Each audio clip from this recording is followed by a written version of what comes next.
PAS a le plaisir d'accueillir aujourd'hui l'entraîneur de la sélection algérienne, Rida Zgueli.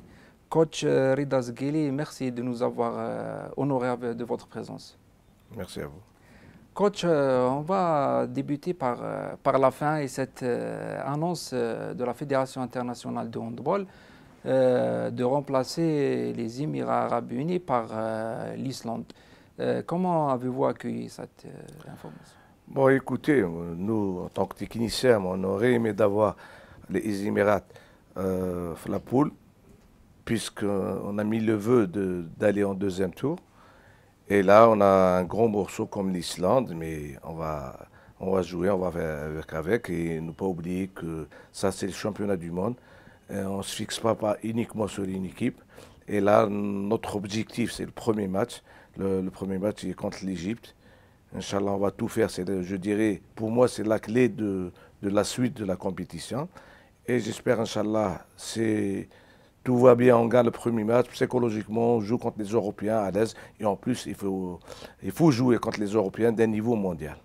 Mais coach, estimez-vous normal qu'un pays asiatique soit remplacé par une nation européenne?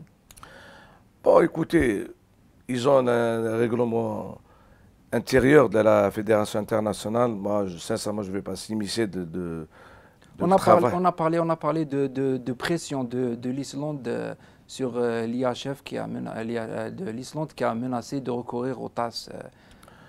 Là, sincèrement, je ne peux pas vous répondre. Je n'ai pas les données exactement aujourd'hui, mais là, je m'arrête uniquement sur le plan technique. Là, je préfère puisque la Fédération internationale, ils ont les moyens, ils ont des règlements internationaux, ils ont les règlements intérieurs. Et là, je ne peux pas vous répondre sincèrement. Vous avez eu l'occasion de rencontrer certains joueurs d'équipe nationale durant la semaine pour le tournage d'un spot publicitaire. Quel était leur état d'esprit? Moi, le groupe, sincèrement, on a un bon état d'esprit. Les joueurs qui jouent à l'étranger, même les joueurs locaux, ils ont l'envie de faire quelque chose. Vous voyez que maintenant, on est détenteur de la Coupe d'Afrique. Et là, ça fait plus de 18 ans qu'on n'a pas eu le titre. Maintenant, psychologiquement, les joueurs ils sont motivés. Ils ont l'envie de travailler. Et en plus, ça, c'est le championnat du monde. Ne pas oublier qu'il faut représenter le handball algérien dignement, Inch'Allah. L'équipe vient d'effectuer 2 stages à l'étranger. Le premier au Brésil et le second en Tunisie. Il y a eu comme résultat 4 défaites et une victoire. Voilà. Faut-il s'inquiéter d'avoir enregistré autant de revers? Non, écoutez, là, mon objectif, le premier objectif qui était le Brésil, ne pas oublier que j'ai pas de les joueurs qui jouent à l'étranger jusqu'à la période du mois d'octobre. Et là, jusqu'au mois de décembre. Là, j'ai appelé 7 joueurs. Malheureusement, il y a uniquement 4 joueurs qui étaient présents au Brésil. Il y avait l'objectif, c'était de relations entre les joueurs locaux et les joueurs qui jouent à l'étranger. Et en plus de donner de la compétition de certains niveaux. Là, ce n'est pas l'objectif de gagner. Moi, mon objectif, c'est la relation entre les joueurs. Il y avait une coupure plus de 7 mois. Je voulais rassembler les deux groupes. Malgré qu'on a fait des matchs d'un niveau, je dirais, d'un niveau mondial. Le premier match contre le Brésil, on a dominé jusqu'à la fin. Mais il y a pourtant une défaite inquiétante contre l'Argentine. Par 12 buts, c'est 27-15. Elle est inquiétante. Je m'explique. Loin d'être l'Argentine qui est loin d'être. Non, je m'explique sur l'objectif. On a joué le premier match, on a tout donné. Il y avait des joueurs blessés, comme des joueurs clés, comme Mokrani, Berkous, il avait mal au dos, il y avait Biloun il a mal au mollet. Si j'ai fait l'impasse, si je joue contre l'Argentine, mon objectif c'est de jouer contre l'Égypte et voir comment les réactions de mon équipe contre l'équipe égyptienne. C'est une stratégie, on n'a pas voulu divulguer notre jeu, on n'a pas voulu montrer que le jeu est un accessoire en défense ou en attaque. Là, j'ai fait l'impasse. Si on joue contre l'Argentine, on risque une taclée contre l'Égypte. J'ai essayé de récupérer certains joueurs contre l'Argentine. C'est vrai qu'on a perdu 12 buts d'écart, mais là, il y avait l'objectif. L'objectif aussi de jouer contre l'Égypte et voir des réactions, que ce soit positives ou négatives, de l'équipe égyptienne. Et il y a eu une autre défaite. Il y a eu une défaite, mais il y a eu beaucoup de satisfaction Pourquoi? Parce qu'on a joué uniquement avec 8 joueurs. Il y avait des joueurs blessés, il y avait Mokrani qui n'a pas joué, il y avait Ammar Chahbour qui a joué 2 minutes, il était blessé, blessure grave. Alhamdoulilah, il revient parce qu'il a convulsé pendant 3 minutes. Et il y avait Bilon qui n'a pas joué, il y avait uniquement Soudani qui a joué. Sur les 4 joueurs qui étaient présents avec moi. Et là, il y avait une satisfaction. On a joué contre l'équipe égyptienne à 80% de leur effectif. Ce nombre de blessés est inquiétant. Et là, on vient d'enregistrer aussi celle d'Anis Zamoum. Voilà, c'est pour ça que l'entraîneur, il a peur des blessures. Et là, il y a une satisfaction du match contre l'Égypte, on a joué avec les locaux. Là, une satisfaction. Sans les joueurs pros. En plus, il manquait plus de 9 joueurs clés de l'équipe. Il y avait Mokrani, il était prêt, il n'a pas joué. Il y avait Chahbour, il y avait Bilon qui n'a pas joué. En plus, on a joué une satisfaction. On était mené en première mi-temps de 6 buts d'écart. On était 16-10 et on a pu trouver des solutions en deuxième mi-temps. Et l'équipe égyptienne, ils sont arrivés, ils ont commis beaucoup d'erreurs en deuxième mi-temps. Ils voulaient gagner d'un écart large. Et là, pour moi, sincèrement, contre l'Égypte, je suis sorti, malgré qu'on a perdu, je suis sorti gagnant. Donc, selon vous, il n'y a pas il ne faut pas s'alarmer? Non, non, non. Au contraire, il y a eu une satisfaction énorme. Contre une équipe de 95% des joueurs d'effectifs d'Égypte qui étaient présents. Et nous, on a été presque 40%. Il y avait uniquement les joueurs locaux qui ont donné satisfaction. Là, Zamoum, il a fait un match extraordinaire contre l'Égypte. Malheureusement, il était blessé au premier match contre le Djish el-Qatari. Je reviens les 2 matchs qu'on a fait contre le Djish el-Qatari. Le Djish el-Qatari est composé des joueurs de sélection égyptienne, tunisien, plus des Européens. Il n'y a pas un joueur qatarien qui a joué le match. Quand on voit les joueurs Djish el-Qatari qui est composé de Mgennem, San'i, Hedoui, Khdiri, c'est des joueurs d'équipe nationale, des titulaires. Et en plus, je voulais voir, parce qu'il manquait 2 joueurs égyptiens, il y a l'Ahmar et Memdouh, c'est des joueurs clés et des titulaires qui ne sont pas joués au Brésil. Je voulais les observer, de voir comment ils réagissent contre nous. Et là, on a joué le premier match, on a dominé le match. On était vraiment bien avec uniquement les locaux. Uniquement les locaux. Il y avait la blessure de Zamoum. Malheureusement, je souhaitais qu'il continue avec nous, mais malheureusement, il y a eu une blessure de Zamoum. Peut-être qu'il va arrêter. Pas peut-être, il va rater le mondial. Et là, en deuxième match, j'ai mis d'autres joueurs pour observer, parce que l'objectif, c'est de tourner nos joueurs et voir les réactions des joueurs locaux. Parce qu'il y avait 18 joueurs, et maintenant, j'ai retiré uniquement les 10 joueurs, sur les 18 joueurs qui vont aller jusqu'au mondial, Inch'Allah. Avec cette cascade de blessés, peut-on s'attendre à de nouveaux joueurs pour renforcer l'équipe nationale? Inch'Allah, bon, on a un effectif. Là, j'ai dit, mon objectif, c'était après le championnat d'Afrique, j'ai mis un effectif de jeunes joueurs. Il y avait beaucoup de jeunes joueurs. Moi, je ne travaillais pas uniquement le mondial, Bark. J'ai essayé de travailler à long terme. Il y a un objectif aussi, c'est le 2016, c'est qualificatif aux Jeux Olympiques. Là, c'est pour ça que j'ai donné de la compétition à nos jeunes joueurs. Il y a beaucoup de jeunes joueurs de qualité qui ont joué par le passé U21, championnat du monde U21, championnat d'Afrique U21. Là, j'ai essayé de donner de la chance à tout le monde et de préparer les joueurs locaux. Vous voyez que la réglementation ne permet pas de regrouper tout le monde. On a essayé de le regrouper au mois de mars. Ils sont venus uniquement 2 joueurs. Et là, au mois d'octobre, on devait ramener beaucoup. Ils sont venus 4 joueurs. Et Inch'Allah, j'essaie de les récupérer. Je souhaite qu'ils n'ont pas de blessés, Inch'Allah, à partir du 22 décembre. C'est pour ça que l'entraîneur national, il ne peut pas se permettre de regrouper tout le monde pendant toute la saison. C'est pour ça que j'ai essayé de donner de la compétition à nos joueurs qui sont crus, les locaux, des joueurs de qualité, mais sont jeunes. Ils ne sont pas encore prêts pour jouer des niveaux mondiaux. Mais vous n'avez pas répondu à ma question. Oui. Est-ce qu'on peut s'attendre à la venue de nouveaux joueurs avant le mondial? Mais écoutez, pour le moment, il n'y a pas de nouveaux joueurs. C'est un nouveau joueur qui peut ramener en équipe nationale, marhaba bih. Je le souhaite. Après le tirage au sort, vous avez annoncé que l'objectif sera la qualification au tour principal. Après le remplacement des Émirats par l'Islande, avez-vous revu à la baisse vos objectifs? Écoutez, on n'a toujours pas d'objectif, c'est notre vœu d'aller en deuxième tour. On n'a pas dit qu'il faut aller deuxième tour, c'est notre vœu, essayer d'améliorer le classement qu'on a eu lors du championnat du monde de 2013, essayer d'améliorer le classement. Et là, maintenant, il n'y a pas de l'équipe des Émirats. Les chances sont diminuées, mais ça ne veut pas dire qu'on va pas jouer. Là, moi je dirais, mon objectif et l'objectif de la fédération, c'est de jouer à fond.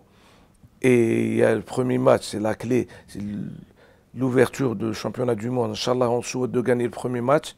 Et là, on va jouer tous nos chances à fond. On a un statut à défendre, un statut de champion d'Afrique à défendre. Bien sûr, Inch'Allah. Mais ça ne veut pas dire qu'on ne joue pas contre les Européens. Pourquoi pas avoir une surprise de gagner une équipe européenne? Contre qui, par exemple, selon vous? On va jouer tous nos matchs contre toutes les équipes. On ne va pas cibler que ce soit l'Islande ou République tchèque ou la Suède ou je dirais la France.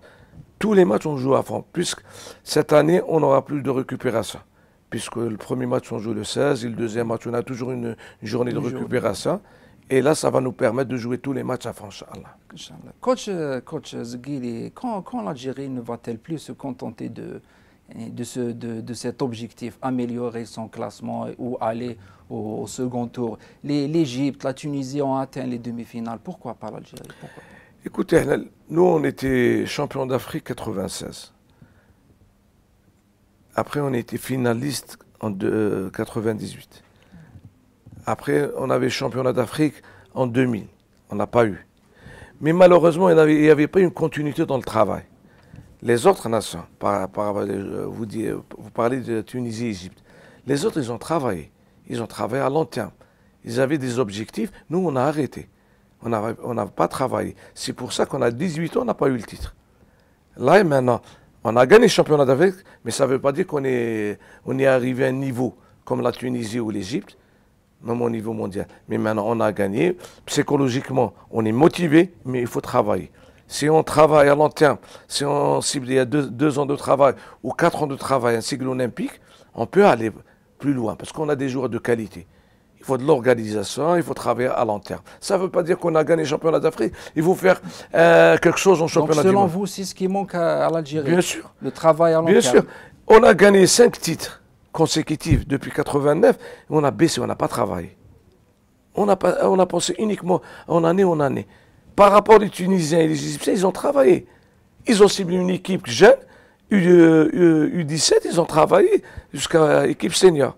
Mais malheureusement, nous, on travaille uniquement. Vous voyez que les années passées, les années des Djazou, à chaque compétition, on rassemble les joueurs 1 mois avant la compétition. Est-ce qu'on travaille? Moi, je dirais, si on travaille à long terme, il faut travailler toute l'année. Toute l'année. Les jeunes catégories sont délaissées en Algérie, en handball. Et je souhaite qu'on aura un travail toute l'année et de la compétition. Par le passé, je dirais par le passé, moi j'étais junior, après espoir, après A. À chaque fois, il y a une équipe nationale rentre en stage d'équipe A, tout le monde, ça suit. Catégorie junior, senior, espoir et A. Mais on faisait des compétitions, que ce soit à Alger et à l'étranger. Mais malheureusement, maintenant, on voit uniquement l'équipe A. Et en plus, maintenant, il y a l'équipe U19, ils sont qualifiés au championnat du monde, l'équipe U21 au championnat du monde. Là, il faut donner la chance. En plus, Inch'Allah, on va s'organiser. On va organiser le mondial des U21 en Algérie. Voilà, il y a l'équipe U17. U17, on a une équipe de gabarit, de qualité. Là, il faut donner les moyens à cette équipe pour la préparer. U21. Elle a de l'avenir, cette équipe. Bien sûr. Oui, elle a de l'avenir. Quand on voit un gabarit, moyen de gabarit, 1,80 m. Et là, ça a une satisfaction Inch'Allah, pour l'avenir du handball algérien. Ça, c'est vous préparez cette équipe pour l'équipe senior. Et en plus, l'avantage maintenant, on a un championnat du monde U21. On les prépare à Alger, ça va leur motiver. Travailler, mais toute l'année, pas uniquement un mois avant la compétition. Coach, après, on va revenir un petit peu en arrière. Après le championnat d'Afrique remporté ici à Alger, vous avez conditionné votre poursuite de votre travail c'est ça, par la bonne programmation, un travail. Maintenant que c'est pour vous, pour l'équipe nationale A, la fédération, disons qu'elle a exaucé vos vœux. Il y a des stages, il y a des. Est-ce que vous ne ressentez pas de la pression sur vos épaules? Non, écoutez, non, sincèrement, moi, j'ai un objectif. Après le championnat d'Afrique, j'ai discuté avec les responsables de la fédération. Mon objectif, ce n'est pas une question d'argent. Mon objectif, c'est d'organisation et de donner les moyens à l'équipe senior. Alhamdulillah, jusqu'à Youmini Hada, on a les moyens, on travaille, il y a des stages, etc. etc. Il y a un changement, vous sentez bien sûr, le changement. Il y a un changement. On a joué des matchs de haut niveau. Il faut chercher des matchs de haut niveau. Par rapport au championnat d'Afrique, on a joué avec des équipes, mais je n'ai pas voulu dire, mais on a joué avec des équipes, à certains moments, on était humiliés. On a joué contre des équipes de 3e division. Et là, moi, je n'ai pas aimé, mais puisqu'on avait le championnat d'Afrique chez nous, on voulait tout le monde gagner, tout le monde, ils ont mis le vœu de travailler, de représenter l'Algérie dignement, alhamdoulilah. Et maintenant, il faut travailler. Ça ne veut pas dire que depuis championnat d'Afrique, championnat du monde, on s'arrête. Là, il faut travailler à long terme. Maintenant, alhamdoulilah, il y a un travail. Alors, il est tracé. J'espère qu'il sera tracé jusqu'au 2016. Et en plus, 2016, l'objectif, moi personnellement, c'est que Gouloulé, est-ce que l'objectif du championnat du monde, d'aller en 2e tour ou de se qualifier aux Jeux Olympiques, moi j'ai dit de se qualifier aux Jeux Olympiques. Et à une génération, Inch'Allah, ça va leur motiver pour aller il faut défendre notre titre, Inch'Allah, en 2016 en Égypte. Et en plus, si on gagne, Inch'Allah, on est qualifié à les Jeux. Donc en vous entendant parler, vos résultats au mondial du Qatar en 2015 ne seront pas déterminants pour votre avenir à la tête de l'équipe nationale. Écoutez, sincèrement, je serai ou je ne serai pas, moi je travaille. Je travaille, il faut travailler à long terme. Moi, ce que j'ai apprécié, il y a beaucoup de jeunes. Là, même la motivation des clubs au championnat d'Algérie, il y a une motivation. Tout le monde maintenant parle que si on travaille, on peut aller en équipe nationale. Les portes sont ouvertes, il y a les jeunes qui sont motivés, ils ont l'espoir d'aller en équipe A, mais il faut travailler. Maintenant, tout le monde travaille, vous voyez qu'en championnat, il y a des motivations, les clubs. Quand je discutais avec certains joueurs jeunes, ils me disent, coach, moi j'ai envie de travailler parce que mon beau club, il y a les portes qui sont ouvertes, il y a tous les joueurs qui ont envie de travailler pour arriver à un certain niveau, Inch'Allah. Donc, vous n'avez pas reçu de garantie pour de la fédération. Vous êtes resté évasif un petit peu. Non, écoutez, sincèrement, moi je suis en train de travailler. J'ai un contrat jusqu'au mondial. Et là, ça ne veut pas dire qu'il faut que je ne travaille pas. Et moi, j'ai un objectif de travailler jusqu'à long terme. Je serai ou je ne serai pas, même je ne serai pas, il y a un staff qui va continuer. J'espère qu'il va continuer un travail. Mais pour le moment, on a un objectif. C'est le mondial. Il faut préparer beaucoup de jeunes. Alhamdoulilah, maintenant, on retrouve les joueurs de qualité. Avant, on n'avait pas beaucoup de gauchers. On n'avait pas beaucoup de gauchers. On avait 1 ou 2. Maintenant, il y a 8 gauchers. Oui, c'est vrai. Il y a 3 gauchers qui ont 22 ans. C'est de l'avenir de l'équipe nationale. Parce qu'on parle uniquement des droitiers, Mais c'est important d'avoir des gauchers dans une équipe pour avoir un niveau mondial, Inch'Allah. Mais maintenant, il y a des gauchers. Au lieu d'avoir un gaucher, de ramener un gaucher de 32 ans, on a des gauchers de qualité. Par exemple, on a maintenant des arrière-gauchers qui sont jeunes, tels que Zamoum, Beriyah, qui défendent, qui attaquent. Ça, il faut penser à l'avenir. Alhamdoulilah, il y a des joueurs de qualité, il y a des gardiens aussi. Avant, on parlait uniquement de Selahdi. C'est vrai, Selahdi, il a des qualités énormes. Il a un niveau mondial. Mais il y a beaucoup de gardiens. Maintenant, on a 7 gardiens des niveaux appréciables. Ils vont maintenant travailler, donner de la compétition. On a un gardien presque 1,99 m qui est au U19. Et à travailler avec l'équipe senior. Là, c'est de l'avenir de l'équipe senior. Il faut préparer l'équipe d'avenir. Reda Zguili, on vous remercie d'avoir répondu à nos questions. Il ne nous reste qu'à vous souhaiter bon courage à vous et à l'équipe nationale pour votre participation au mondial. Merci. Merci à vous.